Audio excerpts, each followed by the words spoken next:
L'immobilier flambe-t-il? On pourrait se poser la question au vu des chiffres publiés par la Chambre des notaires d'Île-de-France pour le troisième trimestre en Île-de-France, avec des hausses de prix qui atteignent maintenant les 10% à Paris, où le mètre carré va dépasser les 9 200 euros l'année prochaine, en début d'année prochaine. Il est déjà à plus de 9 000 euros, un record, et 17% de hausse sur 2 ans.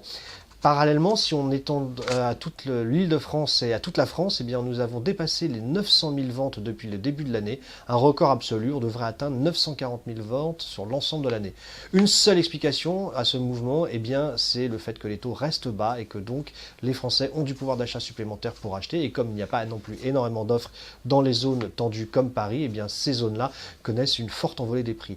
Alors, pas de crainte pour autant que ça se poursuive, on n'est pas en train d'assister à une bulle. Un indicateur intéressant doit être surveillé, le fait que les crédits immobiliers ont commencé à baisser au troisième trimestre, ça veut dire qu'il y a moins d'appétit à venir, il y a moins de renseignements de la part des Français, donc a priori la demande sera légèrement moins forte en 2018, ce qui devrait normalement stabiliser les prix et ramener les volumes de vente à des niveaux un peu plus raisonnables.